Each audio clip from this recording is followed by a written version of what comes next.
This podcast, it's a Costard and Touchstone production. Hi, I'm Alan Katz. Welcome to The Donor, a modern horror story. This is episode 4, Fixed. Our story up till now. Hal worked his way through medical school in the mid-1980s as an anonymous sperm donor, only to lose that veil of anonymity when he joined a personal genomics company, 23andMe. What began with curiosity about his own health genes became a burgeoning second family made up of adult donor kids, most of whom had no idea they were the product of a sperm donation. First Miles, then Sonny found Hal with wildly different results. Then Beka found Hal. Unlike her donor siblings, Beka had known before joining 23andMe that her genetic father had been a sperm donor. Also, unlike her donor siblings, Beka had been looking for Hal. What began as a great relationship foundered unexpectedly when Hal used the word attracted to describe how he felt toward Beka. Beka, it turned out, had been on the lookout for that very word and anything whatsoever that smacked of a controversial condition she'd read about in Cosmopolitan magazine called genetic sexual attraction. Beka threatened to end her relationship with Hal, except she didn't. In the end, deciding their connection was too important to let go of, and with the promise of an inheritance thrown into the deal, Beka relented. But as the days went on with increasing communications of questionable appropriateness, all coming from Beka, Hal began to suspect that Beka was more conflicted about him than perhaps she even realized. As their back and forth heated up even further, Hal asked Beka how often she thought about him. Her answer: every day. Now, I did not ask her, in what manner did you think about me? I did not want to cross the line. I just thought about that. And I said, every day? And she said, yeah, when I drive home, there's a show on the radio about love. I don't remember her exact words, but it was kind of like, I think about you, when I listen to the show. I probably should have asked a follow-up question, but I didn't want to be inappropriate. Again, what if I had said that to her? I keep trying to, reverse the situation. It's kind of vague. The thing is, it's flattering. It's not like I wanted this to go away, but I want to be very careful about saying anything, doing anything, acting on anything. Let's just see what happens, see where this goes. I was perfectly happy with this just being a wonderful father-daughter or friend relationship. Remember, I'm not her father. It's a weird place where I'm in. It's like a twilight zone. I'm not her dad. She's not my daughter. She has a dad, and that dad has a daughter. And where do I fit in all this? Unless you've been there, you just can't understand what it feels like. Here's someone I've never met who seems to admire me like no girlfriend has ever admired me. I feel like whatever badness had happened after the bike ride, we've recovered from that now. At some point, and I can't remember exactly where, she said, I've been thinking about meeting you, and I'd like to meet you at this particular home, because she knew I had 2 homes. And I would like to come alone. I'm now thinking, why would she say that? All this time, she wanted to come because her mom wanted to meet me and, yada, yada. Why now does she want to come alone? Why would she say that? She knows where we were a month ago. I have no fucking clue what to feel about her. I'm starting to think that maybe she does have intimate thoughts about me. I wouldn't say those things that she's been indicating to me if I didn't have those thoughts. I'll be honest with you, at this point, it's a little bit exciting. It's nothing I'm going to pursue. If it's going to happen, she's driving the car. I'm in the passenger seat. I love that we have this relationship. I'm following her lead. Wherever that goes, it's fine with me. If it takes that really bizarre turn, so be it. I've now looked into genetic sexual attraction by this point. I want to see what in the hell am I getting involved with. There's a story, you may have run into this, takes place up in Canada, where a woman at the age of 19 gives up her son for adoption. She contacts him 27 years later says, I'm your birth mom. Why don't we meet for coffee? And they meet for coffee. He's married at this point. He doesn't have any children, but he's married. The reason this mother and her son went to the psychologist was because they both described it as love at first sight. In a short time, the son had moved out from his wife and moved in with his mother as her lover. And they both described the sex as the most intense sex they'd ever had. They described their love as the most intense love they ever had. And when I heard the story, I was thinking, there are parts of the story which ring true to me. Those first few days, those soulmate days, that's what it felt like. It was the most intense fucking feeling that I had had in years. And this is what these two people are talking about. It blew my mind. Like many diseases in the medical field, I think there's a scale. People find themselves on different parts of this scale. There weren't many people I could tell this to my closest friend. I'd say, I think I'm on this scale. It's just, the needle's just ticked up a little bit. I'm not going to act on it, but I can understand where this phenomenon comes from because I felt it. She's texting me every day. She's the one who's using this word love. And now she wants to meet me alone. It's all crazy. I don't know how else to explain it. But I'm not going to act on it at all. I'm letting her drive the car. Hal decides to write another letter. Compared her to the planet Earth. And I said, I don't know where I'm supposed to be orbiting around you. Am I supposed to be the moon where I'm close enough to affect your tides, where I'm imparting knowledge and emotion and understanding and helpfulness to your everyday life? Or am I supposed to be Pluto when it was still a planet? Way out there somewhere that you can occasionally gaze at through a high-powered telescope. I don't know where I'm supposed to be in this. I send this letter to her. Again, nothing sexual in this letter at all. It's just, where am I supposed to be? She leaves me a voice message back that says she's crying again. I ask her, why are you crying? She says, I don't want to ever lose you. I feel like I'm going to lose you. I don't want you to be out of my life. And I'm not really sure where that's coming from. I don't know what to make of any of this at this point. We're having our almost daily conversations. They're all very nice and friendly. There's nothing sexual about our conversations, but she had expressed concern that this was all going to blow up. I don't remember what I had said to have her say that, but this was a concern of hers, that this was going to blow up. And I thought, as long as I stay on this side of the line, there shouldn't be a problem here. I don't know why anything would blow up. So one day, I'm out back with my dogs. I send her a short video of me and my dogs. A minute later, she sends me a picture of herself, and she says, I think we kind of look alike. We have some resemblance to each other. But the t-shirt that she's wearing in the picture says, holy shit, I love you. And I'm looking at this picture. It's a selfie. She definitely didn't take it at that moment. The messaging was in big letters. And now I'm kind of like, what is she saying? After what had happened during the bike ride, taking that conversation as it was. Can you imagine if I had sent a picture to her of me wearing that t-shirt? That is the only picture she ever sent to me of her in present time. When we had started our talks and got back on the tracks and things were going along, she sent me pictures from her childhood so that I could see what she looked like when she was growing up. But she never sent me up-to-date pictures.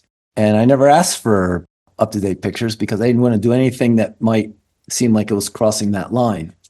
So I never solicited for pictures. And frankly, she had hundreds of selfies and stuff on her Facebook page. This is uncharted territory. And I remember saying this to at least some of the donor kids. We're the pathfinders in this. No one else has done this before. And whatever we make of this relationship, it's the first time, really. I think that picture was about as provocative as it gets. Now, I want to make a quick point here. I've never experienced a tornado. I cannot describe that experience. I can imagine how it might feel, but I can't actually know what it feels like. I've never experienced what Hal went through either, or any of his donor kids. And I hear them say repeatedly, Hal included, that unless you've gone through it personally, you really have no idea what it feels like. I accept that. And my goal is to tell this story within that context, especially when it gets bonkers. I can only imagine how bonkers it must feel. In no way can I say I feel it. So, with his roller coastering emotions roller coastering away, Hal began to reassess everything. First, I'm flattered that she would summon up those kind of emotions, particularly when we consider where we had been, whatever it was, 6 or 8 weeks before. But then the more I thought about it, and I started reviewing in my mind all of the little clues or breadcrumbs that I felt like she had been leaving, I got the impression that she was probably feeling conflicted about her feelings about me. I waited a while. I went on a trip with my family to a city where she had been. And I was thinking to myself, a few years ago, this girl who's my DNA daughter was right here in this spot. Now, here I am thinking about her, and I know she's thinking about me because she says she thinks about me every day. I've got all these little clues that started with soulmate and went to describing laying in a bathtub while her boyfriend massaged her legs, to not wanting to meet at all, then wanting to meet with her boyfriend or her mom, in company, and then wanting to meet me alone and thinking about me every day. Apparently, when she hears this show that talks about love. In the meantime, I had researched this genetic sexual attraction thing because I was wondering if I was affected by it. Maybe I was in this tractor beam. Over these weeks of this constant tension, it really felt great, talking with her. I thought about her every day too. My thoughts started to change. No longer, I haven't met you, do I want to sleep with you? My thoughts start getting a lot more, intimate. And the thing is, if you go and you read these stories for yourself, the people who have fallen into this quicksand, regardless of whether they consider it quicksand or not, they describe it as some of the most wonderful, intense moments that they've ever had on earth. It's this super emotion. Here I am in this marriage that is really difficult. Every time I see her reach for that third glass of wine, I'm wondering what's the outcome going to be tonight. She wasn't a happy alcoholic. I'm sure she was medicating something. There were probably some childhood things that she had gone through that she would never tell me, no matter how often I asked about it. And she wouldn't go seek help. So we'll never really know. But it almost doesn't matter. I was in this wretched situation. People said, well, why don't you just leave? The first time I went to an attorney and sat down with them, first thing the attorney asked you is, how much money do you make and how long you've been married?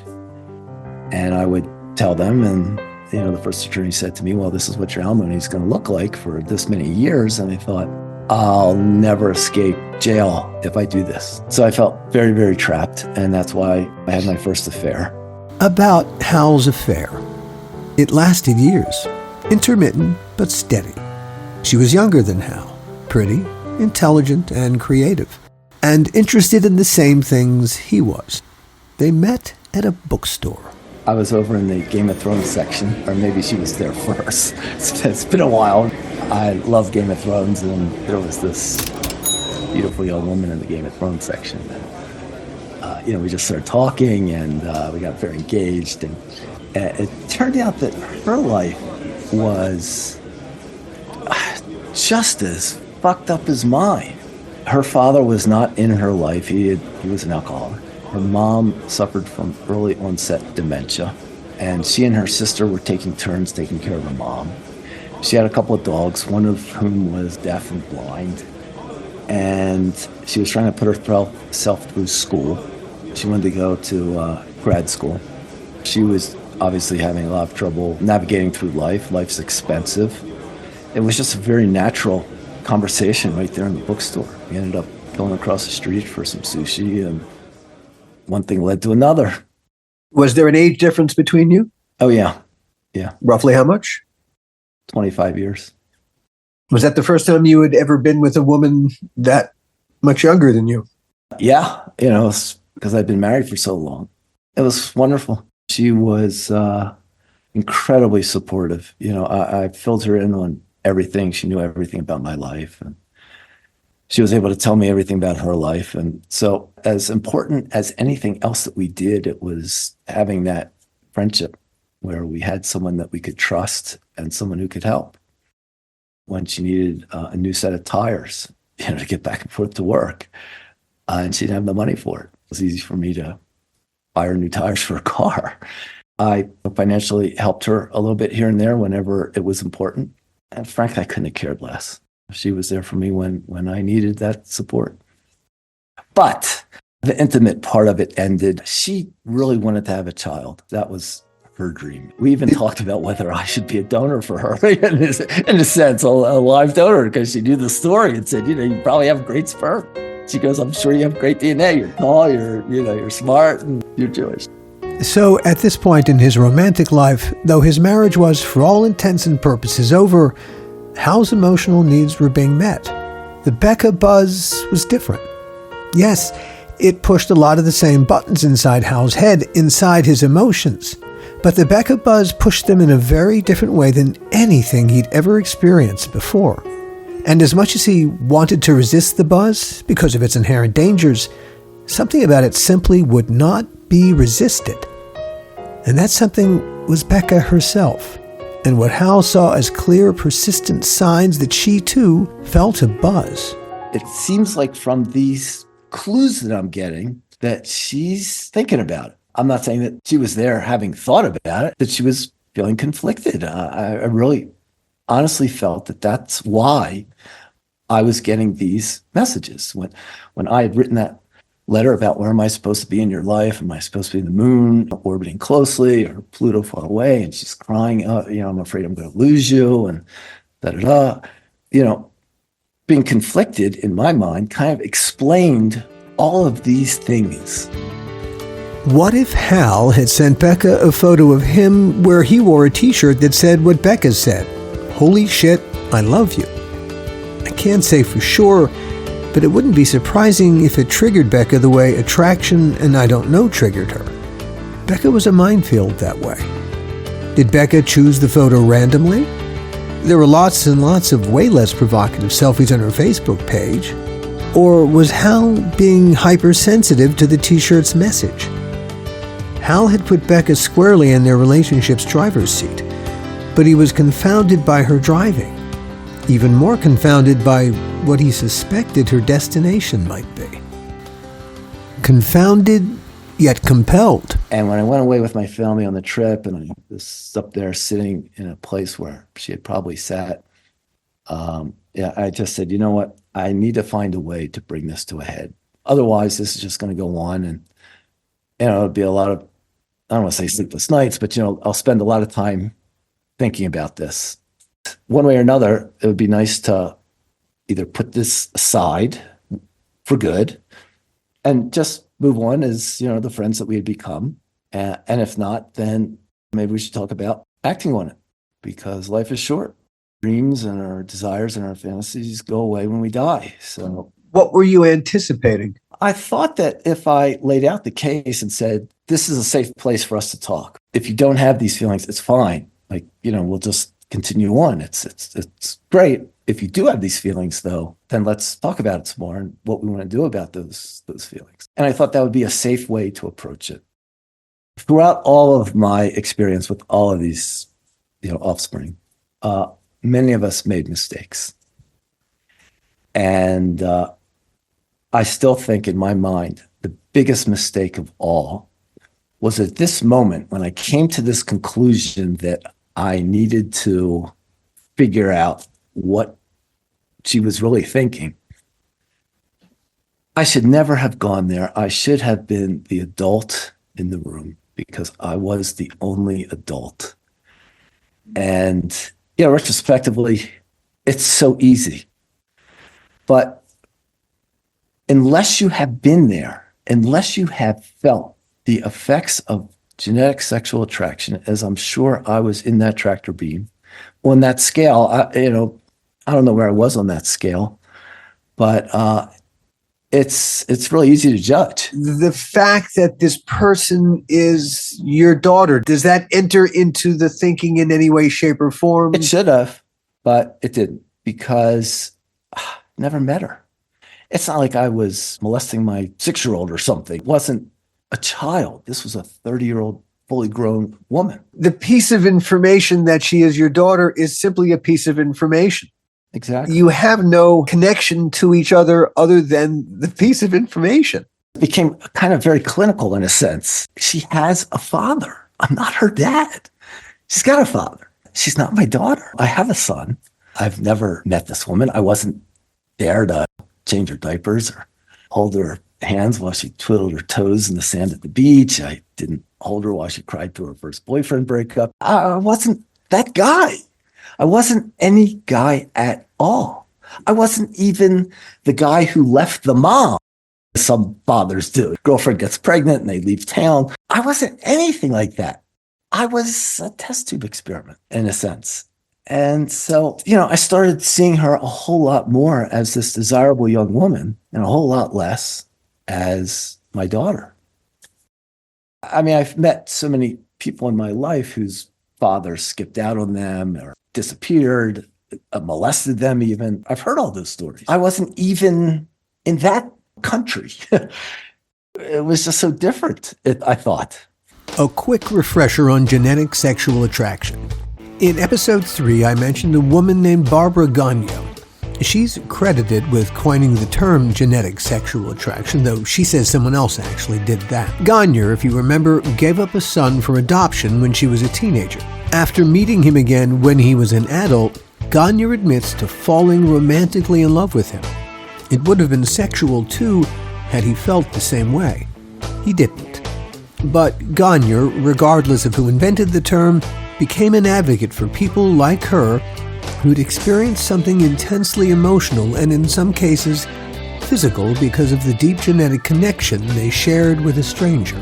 So while Hal wasn't experiencing exactly what Gagnon was, he was experiencing something in the same zip code. A sort of newfangled love that dare not speak its name, complicated by the simple fact that I still hadn't met her. I can't say that I was in love with her. That would be way too powerful. But I had become very attached to our conversations. I never really thought about having sex with her. I thought about holding her, what it would be like when we first met. I guess I became, in a sense, infatuated with this whole thing. It was so, you don't prepare yourself for this. I had really been very careful over these last, whatever it was, 6 to 8 weeks. If it was going to be brought up, it had to come from her. I had never used the word love, not once. She had brought it up twice, once talking about that program she had listened to that talked about love, and now it was right there on her t-shirt. So I thought, probably the time to bring this to a head one way or another so that this can be settled and I can figure out where to go from here. Hal decides to write Beka another letter, trying to explain all this. Alas, this was not the letter that I should have sent. I've done a lot better jobs. It was a little bit rushed because I wanted to get it into mail at a certain point because of some travel and stuff that I was about to do. And so this very important letter, I rushed it a little bit. But the sense of the letter was getting these mixed emotions, and I'm not sure how to interpret them. If I'm misinterpreting these and your intent is that our relationship be this father-daughter friendship, I'm fine with that. Hal sat down and wrote. Dear Beka, I must admit that I was quite surprised when you answered that you have at least one thought about me every day, regardless of where that thought is born. You've generally kept your cards close to your chest, and I can only guess that at times you struggle with this as I do. For the past few weeks, I've been doing my best to research GSA. I've listened to saved TV and radio shows, read blogs and stories, as well as some of the very few papers on the topic. I even reached out to an ex-girlfriend who happens to be an amazing psychologist. I suppose if I could sum up my research, it comes down to this. GSA exists. I believe it is real. Like many processes, disease and non-diseases alike, I think it has a spectrum of effects, shades of gray, so to speak, from black to white, with everything in between. I have no doubt that I have this GSA for you. The question for me isn't if, but rather where on that spectrum I am. No one understands GSA very well. There are many factors that simply can't be or haven't been studied. It's a wide open field, no doubt will become a subject of intense study as our numbers increase. Getting up to speed on this topic is relatively easy because there's so little known about it. Experts simply don't know very much about this, largely because it isn't possible for them to know much about it. The medical opinions are simply that, opinions. We truly are trailblazers. The outcome of these cases is incredibly varied, and even experts disagree on the management of this phenomenon. I have read of beautiful, wonderful stories and also of catastrophic ones. This is no picnic for anyone. The journey can be beautiful, but it can also be disastrous. And perhaps the most painful and tragic scenario may be ours, unilateral or unreturned feelings. It seems those less religious and more educated and tolerant totally understand the other situation, while others just can't get past the incest part. Ooh. The feelings of love and desire in a GSA relationship, when present, are often described as the most intense of any relationship anywhere on the planet. People describe their passion as unmatched by anything they've experienced, either before or after the relationship ended. The best radio program I heard was one put out by the Canadian Broadcast Company back in 2012 called Forbidden Love. The people they interviewed on that program spoke to me. I teared up when I listened to their stories. I think it's underreported. I mean, who goes around admitting to this? I'll go so far to say GSA exists, and as the number of unions increases, so will the number of cases. I read a lot of personal stories, and many have so much in common with each other, and perhaps some are similar to ours. Let me say again right here, I don't know what you feel when you think about me. I don't even try to speculate beyond what I do know. It feels to me that something changed when I sent you that birthday present. Really, it's just a guess, and I honestly have no idea what thoughts you have when you close your eyes and consider me. My best guess is that you probably have no physical or romantic attraction to me, but that you're very curious about me and are trying to rationalize and roadmap this process. My psychologist ex-girlfriend disagreed with my assessment. She thinks after everything I told her that you probably do have some feelings for me, but are terrified at going there. She then asked me what I felt about you, and this is probably the part you are most curious about. I told her that I thought about you every day. It starts right after I open my eyes. Thoughts of you randomly pop into my head intermittently throughout the day. There are a few that return more than others, but mostly they're just random run-of-the-mill thoughts, and I'll share with you the three most common. This one by far is the most common, and in it, I am standing at my front door, and the van that is taking you from the airport to my home pulls up in the driveway. You get out of the vehicle and take a few steps toward me, and by that time, my eyes are so teared over that I can't see you clearly. I don't know what happens next. The film loop in my brain just plays this repeatedly. Next, we are biking on an easy, almost flat bicycle trail. It's a perfect summer day, and the wind is blowing through your hair, and the smile on your face is as wide as the canyon itself, and I'm watching you coast along and wondering if you're happy just from the experience of it, or if you're smiling because you're here with me, or maybe it's just everything. And lastly, we're in the kitchen listening to music and making pizza. Seriously, those are the three most common thoughts I have of you. I know you're wondering if I have more intimate thoughts about you, and the answer is not really. I know those thoughts make you feel uncomfortable, so I don't go there. I also haven't met you, and therefore it's hard for me to create those thoughts. Mostly, Beka, I want you to know that I've been trying to get up to speed on this and analyze it as best I can. Conflicted, confused, excited, curious. I could go on and on with the pinball-like feelings I experience on a daily basis. And in a larger sense, it doesn't matter. My instinct tells me that when we meet, if we do, the combination of time and proximity will reveal the road for us. It seems to do that for many others.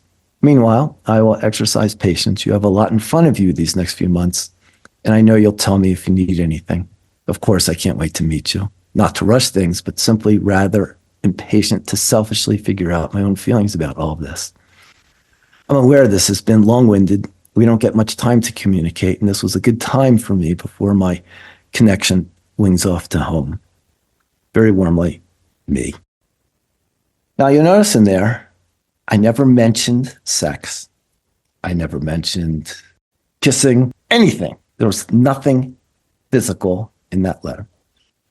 I tried to make the tone of the letter as open as possible so that whatever she was thinking would be safe and okay.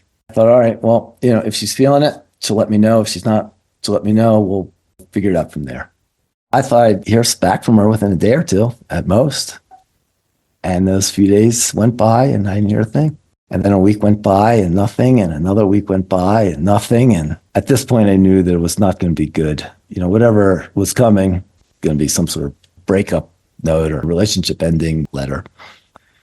And then after the third week, I got the response. It was nothing that I had ever imagined. It was the worst things that anyone had ever said to me in my entire life. And this was coming to a person who I had helped, who I had listened to, who I had helped her through her problems at work, helped her through some of her financial problems, boyfriend problems. I didn't see anything in my letter that was threatening, or it was, hey, this is GSA, I have it. What do you think? I was absolutely blown away by her response. I wrote this email the morning after I received yours with that subject line GSA. I waited a while to send it because it will be my last communication with you, and I wanted to make sure I said everything I wanted to say. I was at a board game party with my boyfriend last night when I got your email.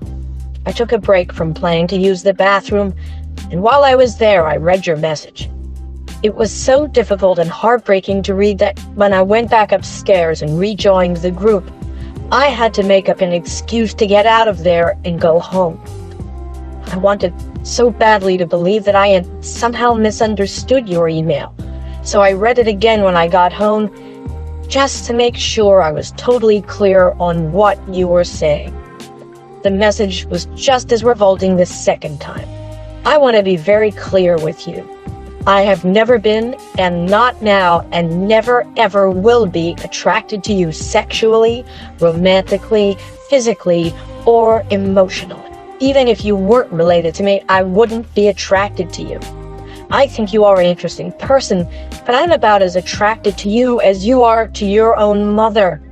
I'm sorry if this is harsh, and I'm not deliberately trying to hurt you, but after the email you sent, I don't want to leave any room for creative interpretation. I understand that you weren't exactly accusing me of being attracted to you in your email, but I cannot even begin to explain how disgusted and frustrated I am that your friend planted the seed in your head that it's possible I have some kind of unconscious, latent desire for you buried somewhere in a fold of my brain that I'm too scared to access. I can assure you that is not the case. Your friend is giving you the license to do all kinds of mental gymnastics to convince yourself that there's a part of me that might reciprocate the feelings you have toward me. Whenever you feel sad and rejected, when you think about me in this crazy, fucked up situation, you can just tell yourself that I'm in denial. It makes me sick. The nightmarish question I keep coming back to is, even if it were normal for a biological parent to have these kinds of feelings toward a biological child, and I'm not convinced it is, why on earth are you so insistent on sharing these feelings with me again and again? What are you hoping to accomplish? It's one thing to vent, but why would you say these things to me? The only reason I can think of is that you're hoping that I'll timidly admit that I've thought of it. You're testing the waters to see if there's a chance, even if it's small, that I feel the same way. I don't. Not even a little. The worst part of this is that my parents were dying to meet you because I've described you as a kind, generous, intelligent, and wonderful person. If they knew this horrible truth that there's a part of you that has entertained the idea of fucking me, because despite what you say, I know that's obviously crossed your mind, well, they would be devastated. If there's any question about whether the feelings you have toward me are inappropriate, this is a little mental experiment. How would you feel looking my father in the eye and telling him how you feel? Yeah, that's what I thought. I don't want to cause my parents any more pain than they've already gone through. They are responsible for encouraging me to take that DNA test and contact you. That means you put me in the unfortunate position of having to cover for you and make up some other reason why I never want to plan on a trip with them to meet you. I never want to be in the same room as you, ever. I don't feel safe. I don't trust you. I am afraid of you and what you would try to do to me if we were alone together. I'm totally calm right now, so I don't want you to think that hurt or anger are coloring my response. This is my objective. Take on your email. It was gross, selfish, and inappropriate. Do not write back to this email. More importantly, do not ever contact me again. I am removing you from Facebook and blocking your number. If you contact me or anyone I know, I will have no choice but to send all of our past correspondence to your wife and your brothers, including your grotesque email from yesterday. Don't make me take that step. I have no interest in causing you or your family harm, but I need you to know that it's a step I'm willing to take if you don't leave me alone. One last thing. You begged me for a second chance. I've no regrets that I gave you one, but I'm devastated beyond belief that you couldn't control yourself and turned what could have been a beautiful friendship into something perverse and ugly. I feel like an idiot for trusting you. Thanks for destroying my faith in what I thought was becoming a real friendship. You took the innocent, friendly attention I gave you and marred it with slime and sexual impulse. You should be ashamed of yourself for causing irreparable psychological damage. I'll never forgive you. And I hope you never forgive yourself. Beka. On the next episode of The Donor, a modern horror story, as the fallout from his ill-conceived letter rains down on Hal's head, more donor kids pop up on 23andMe. Except now they're all meeting their donor siblings, their dibblings, first, before they meet Hal. That means Beka getting in the first word, and maybe the last, about Hal and who he really is. See you next time. The Donor, a modern horror story, is a Costard and Touchstone production.